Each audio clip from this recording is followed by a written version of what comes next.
Oh well, good afternoon everybody. This is something a little bit different.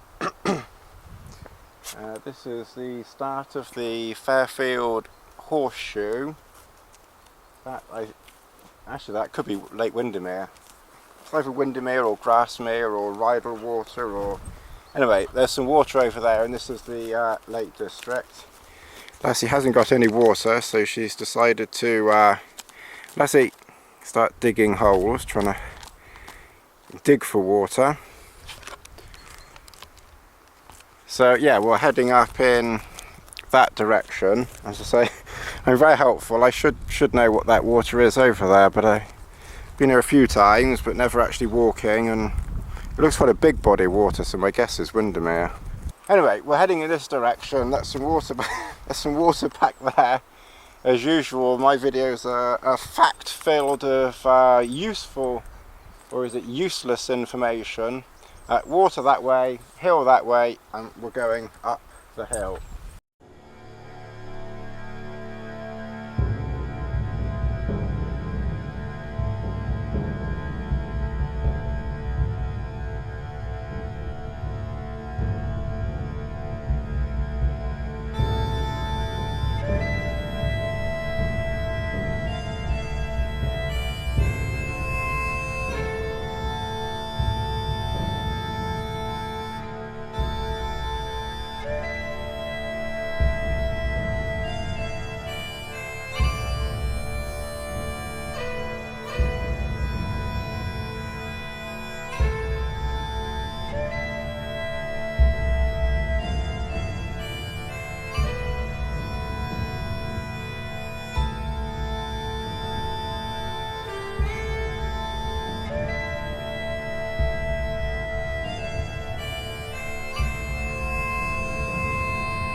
Okay, go on then. Go on then. Okay.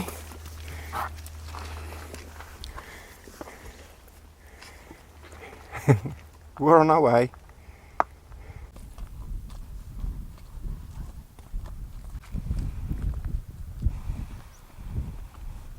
As you can see, this is quite a popular walk. I had a few people in front of me. Obviously a couple walked past then.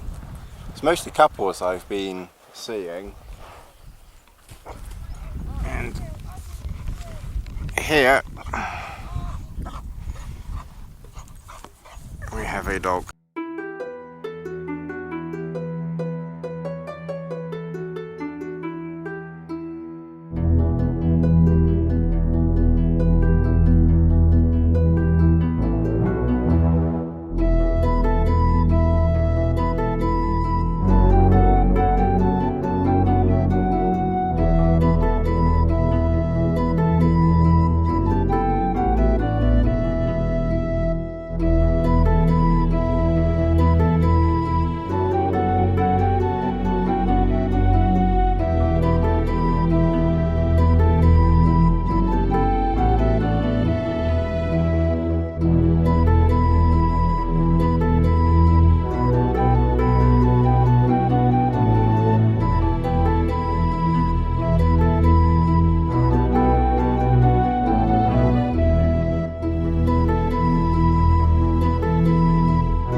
Okay, well I checked the map, and that is Lake Windermere back there. So we're near the top of Fairfield Horseshoe, not quite. We've still got to go. Obviously, just over there and around. Fairfield is just the other side. We'll have a quick look at that, and then we'll follow the ridge around the other side. And of course you can do this walk in a day, of course, and most people would do this as a day walk. And you can just walk down that ridge straight back into Ambleside. Of course I'm going to drop off the other side of the ridge, not literally drop off of course, and camp down there and then walk into Ambleside tomorrow. But you can see for miles and miles from up here. I'm not sure quite how much you can see, but I think you can see the sea. I think that's the coast in the distance. And so that's certainly Windermere there. And I'm assuming that's Morecambe over there as well. But I'm really not 100% sure. This whole area, I've only been here a few times, so I don't know this area really, so I couldn't even begin to tell you what those hills are over there. It's just a lot of hills in that direction, but the hills stretch for miles and miles.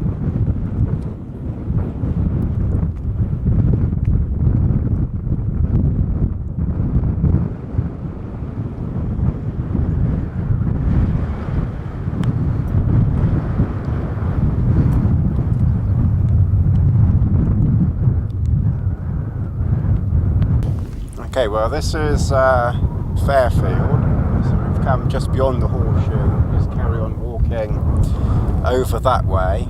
I hope you can pick up my voice. That drop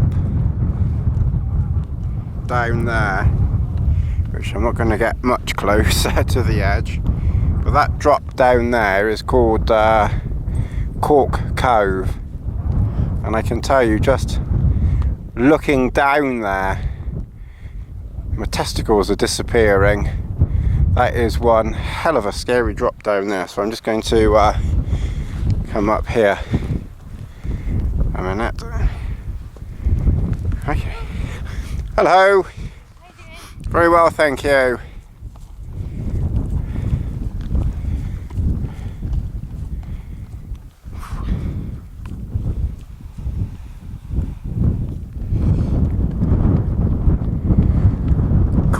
Must be fit, flipping heck.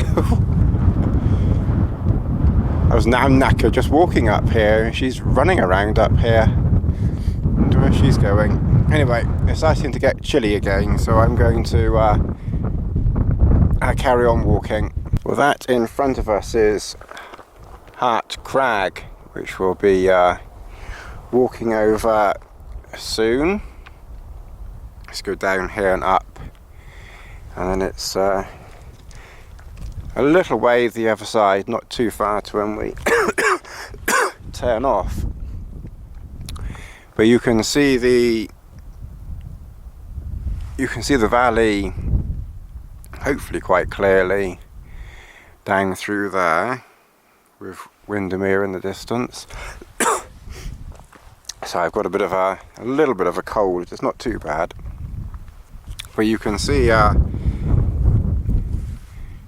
Fairfield Horseshoe. So that's the ridge that we walked along there, and obviously we then just came around here. Fairfield is of course just up there somewhere. Just came around here and then just down here. So it's gone quite chilly again. It was really warm at the start of the walk, and I took my t-shirt off and I just had my shirt on, and then over there I put my t-shirt back on under my shirt, and then just up here coming down I put my wind shirt back on, because it has cooled off now. The sun seems to have disappeared behind all these clouds. Right, well I'll just quickly show you around camp. I found somewhere eventually. This is the same place that Chris and I used last November. I recognise it now. I turned off somewhere over there, and I was looking down, sort of in that area down there, and I couldn't really see anything down there at all. But as I say, I found this space, and this is, I'm thinking that where I'm pitched now is where Chris was pitched. give or take. There is another tent just up there, maybe about 100 meters or so. I can't see it from here. He's behind the rocks up there, and I doubt he'll hear me. So I'm trying to work out where I pitched. I'm thinking I probably pitched in there, come to think of it. And actually that might almost have been a better place for the Supermid actually.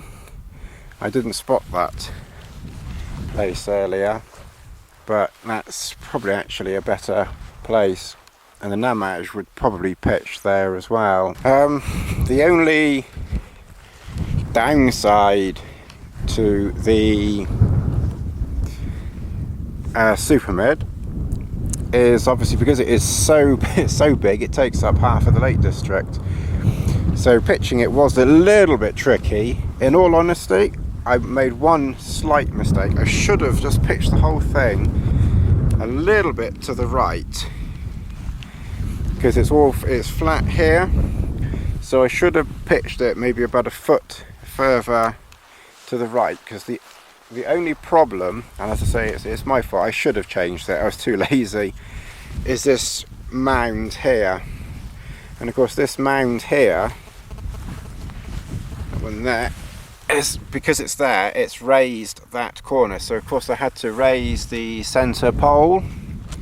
And of course in raising the centre pole a bit more than I ideally wanted for this position, obviously I'm a bit higher there. Obviously the back is up a bit, but of course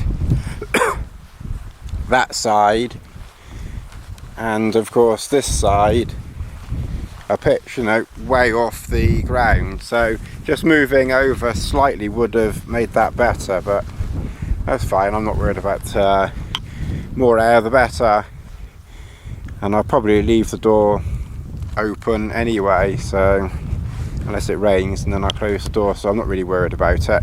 But that's just one thing to bear in mind if you do have a Supermid, obviously, and especially the Cuban one, it's probably a little bit more fussy pitching on the side of hills and things like that, because of course the front wanted to pitch low with the cords, so I had to give the cords a little bit longer. So ideally I probably could have done with a bit slightly longer on those cords than I actually fitted.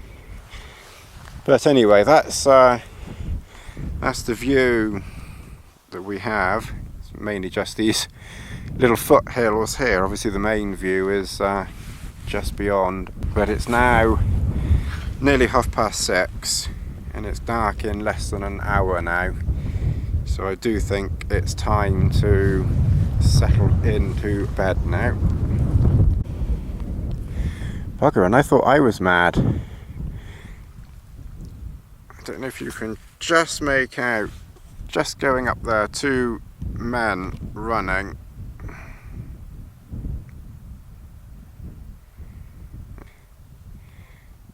Out for a jog. Crikey.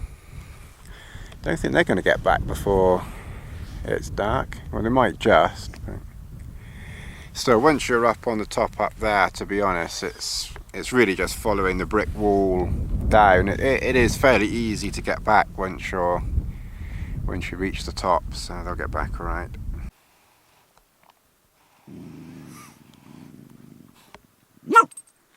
Last year spotted our next door neighbour.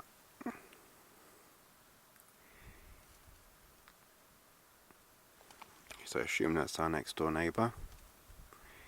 It's definitely a man anyway. Looks like he's got water. Probably gone down to get water.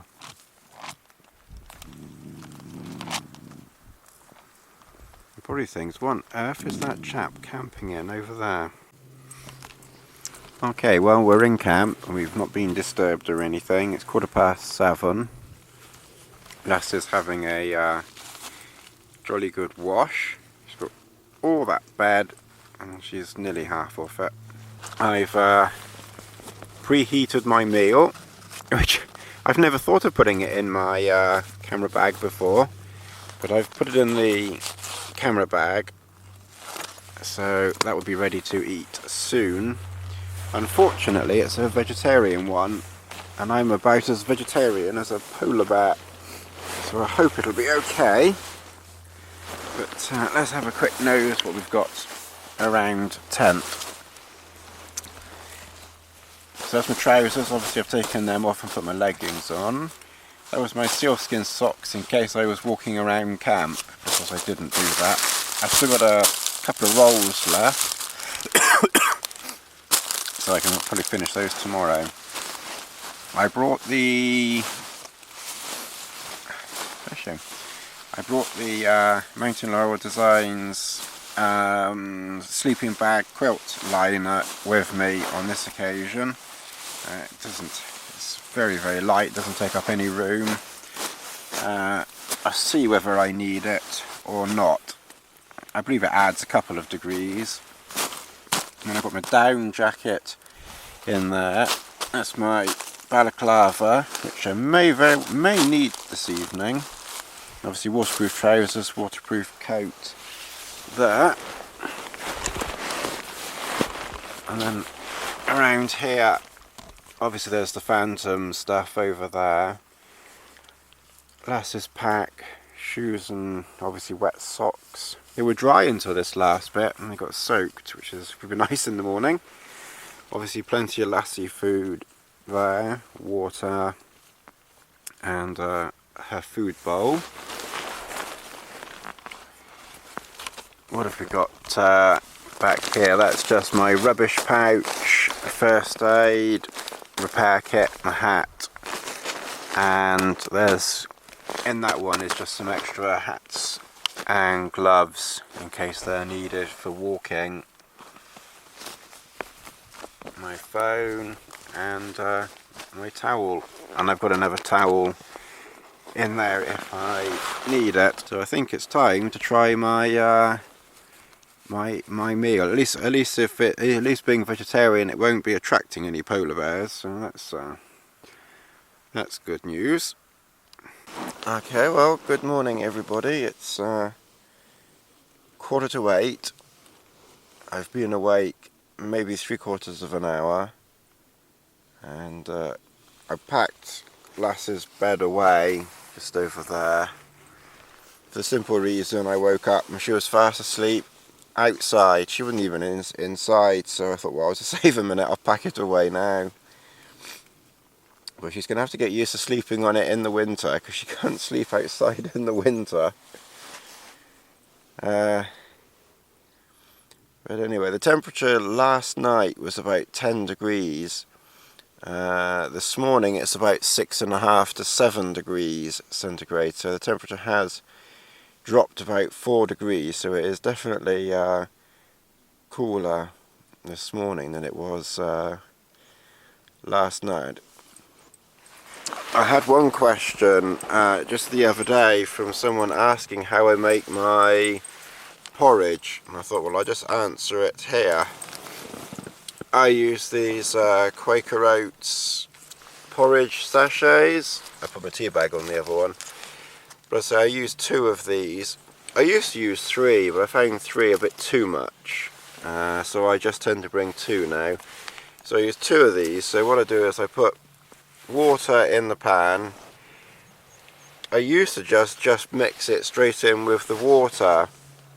And to be honest, that's fine. But because I bring tea, I always bring milk powder. This is just in a Ziploc Jiffy type bag.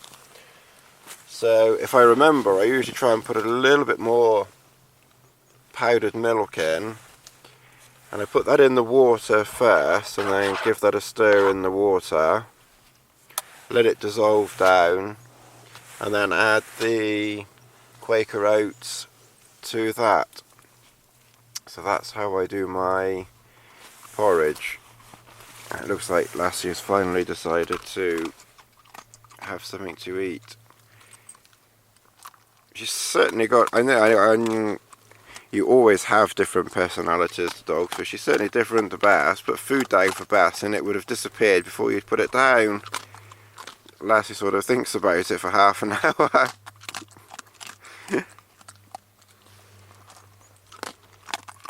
I fell asleep just after 7.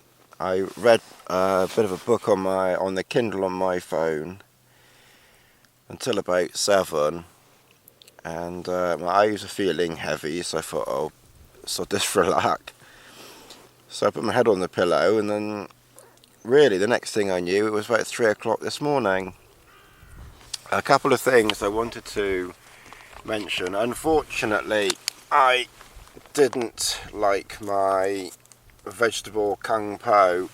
I'll have to distribute that and let the vegetarians around here eat it. There was nothing wrong with the meal. It was, it was perfectly fresh and it was a nice meal. I'm sure if you're a vegetarian, you'd like it, but no, I couldn't get my teeth into that one. I think it was an accidental order by me, to be honest. I definitely need a bit of meat in things, so I didn't like that. I'm very fussy when it comes to food, unfortunately. Right, yeah, a few people have also asked about the MLD bag liner, which I did put in at... sorry, you're pointing at me. Which I did put in at 3 o'clock this morning, because it was starting to cool off, and I'm kind of glad I did, because when I woke up at about 6:30 or 7 o'clock, I was actually up on the cool side. As I say, the temperature has dropped from 10 to about 6.5, so there is quite a drop. And obviously the bag is rated at 4 degrees, so it's only just above its operating temperature.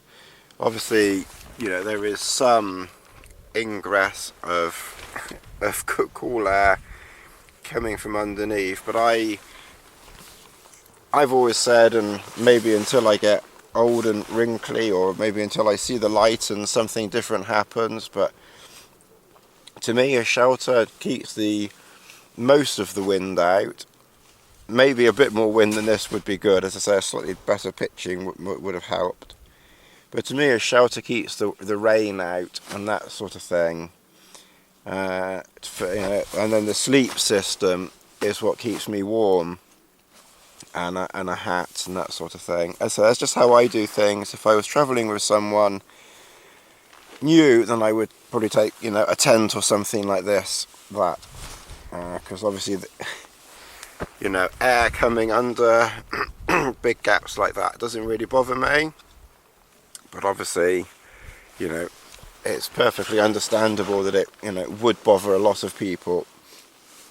So I was actually just about, considering that this bag is rated at 4 degrees and I am a very cold sleeper, it's actually not, it didn't do too badly. As I say, the bag liner maybe added a degree or two, possibly. It certainly gives you a bit of a microclimate in there, and you can feel that microclimate.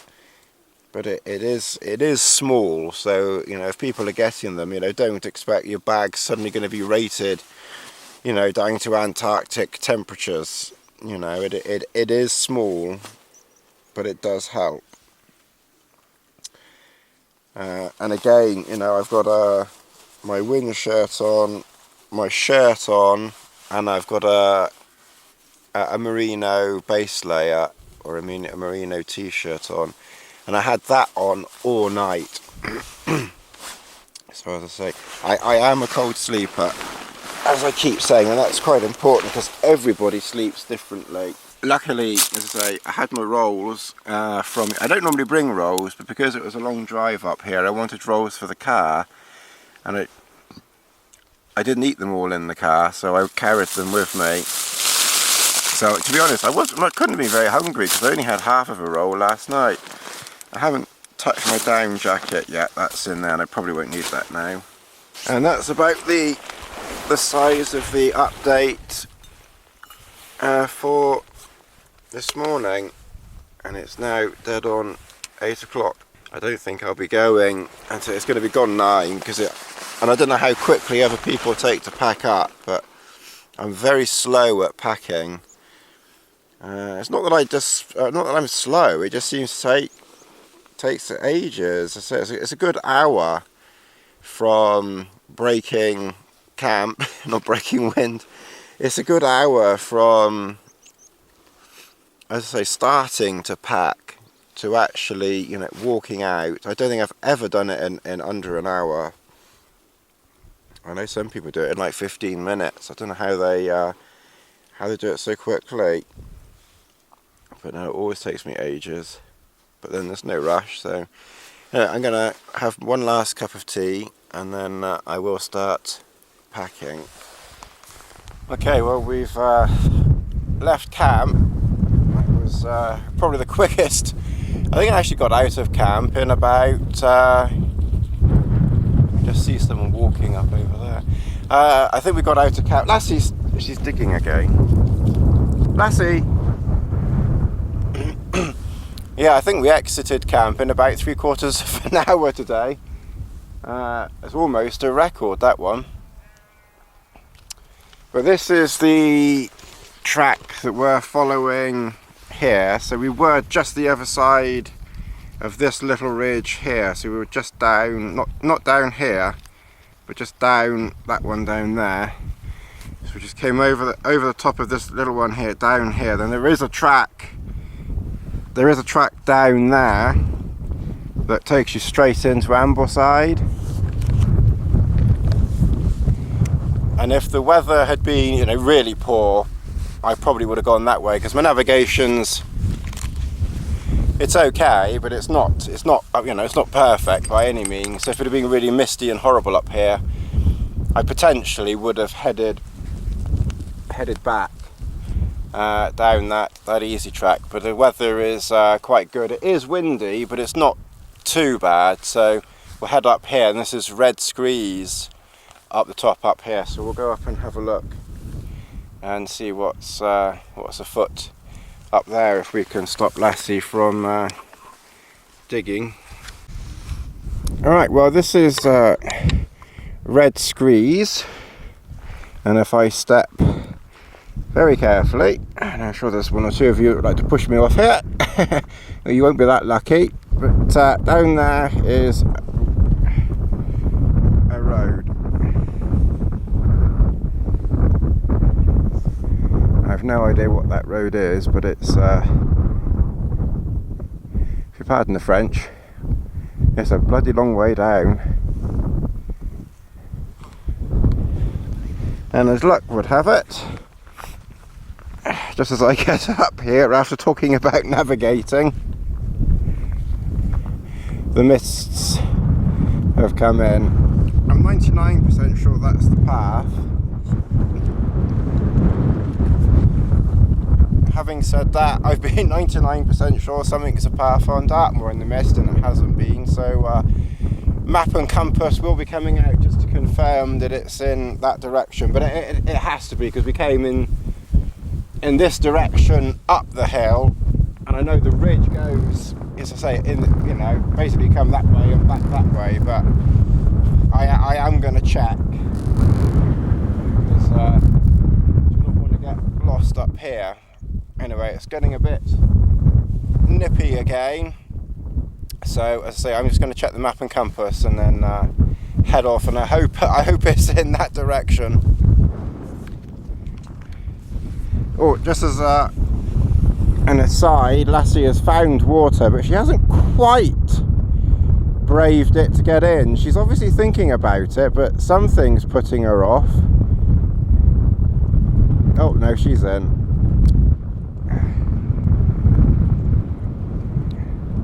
She took ages before deciding to go in there.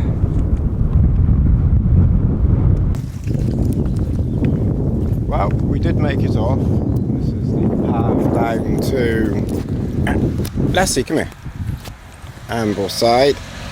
Ouch. This is the road, I should say, down to Ambleside.